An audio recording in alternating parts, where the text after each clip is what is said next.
5 berita terpopuler hari ini Senin 19 Januari 2026 di Bloomberg Technos Flash 5. Yang pertama, ekspansi EV tertahan di 2026 terbatas di kota besar. Euforia mobil listrik diperkirakan mulai mereda pada tahun 2026 seiring berakhirnya berbagai insentif pemerintah per 31 Desember 2025.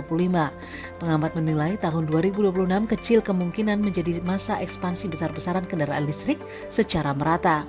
Meski perang harga masih terjadi, penjualan EV diprediksi terkonsentrasi di kota-kota besar, terutama wilayah Tier 1 dan segmen early adopter.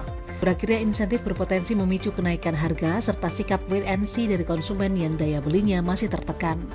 Pengamat menyebut Jabodetabek tetap menjadi pusat penjualan EV berkat kesiapan infrastruktur, SPKLU, dan insentif non-fiskal. Sementara di kota menengah, kendaraan hybrid dan mesin konvensional dinilai masih memiliki peluang pertumbuhan lebih besar. Kedua, emiten ramai hapus saham hasil buyback, begini dampaknya. Sejumlah emiten tercatat melakukan pengurangan modal melalui penghapusan saham hasil buyback. Langkah ini dilakukan antara lain oleh Indosmen, Bank CIMB Niaga, dan Alamtree Resources Indonesia.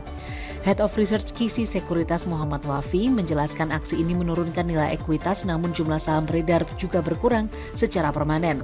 Dampaknya laba per saham atau EPS serta rasio pengembalian ekuitas berpotensi meningkat. Selain itu, penghapusan saham buyback dinilai menghilangkan resiko dilusi di masa depan. Dengan jumlah saham yang lebih sedikit, valuasi emiten dinilai menjadi relatif lebih menarik bagi investor. Ketiga, Dada buka suara soal alasan pengendali jual saham. PT Diamond Citra Propertindo Tbk atau Dada angkat bicara terkait aksi jual saham oleh pengendalinya. Direktur Dada Bayu Setiawan menyebut penjualan 600 juta saham oleh PT Karya Permata Inovasi Indonesia dilakukan untuk kebutuhan likuiditas dan pengelolaan portofolio. Manajemen menegaskan aksi tersebut tidak berkaitan dengan kondisi fundamental maupun informasi material yang belum diumumkan. Operasional perusahaan disebut tetap berjalan normal pasca transaksi. Dada juga memastikan tidak ada rencana divestasi lanjutan dari pengendali. Menariknya, jumlah investor retail Dada justru meningkat hingga lebih dari 79.000 meski harga saham bergerak fluktuatif. Keempat, persiapan MSCI berlakukan metodologi pembobotan baru. MSCI memberlakukan kebijakan sementara terkait metodologi pembobotan indeks hingga Mei 2026. Dalam kebijakan ini, bobot saham yang sudah masuk indeks akan dikunci dan tidak mengalami perubahan. Artinya, aksi korporasi maupun pembaruan data publik tidak akan mempengaruhi bobot selama periode tersebut.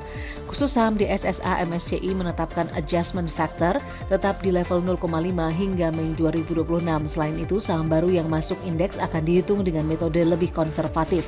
Kebijakan ini membuat bobot awal saham baru relatif lebih kecil dibandingkan metode sebelumnya. Kelima, BNBR masuk data center, ada klausul pengembalian DP jika batal.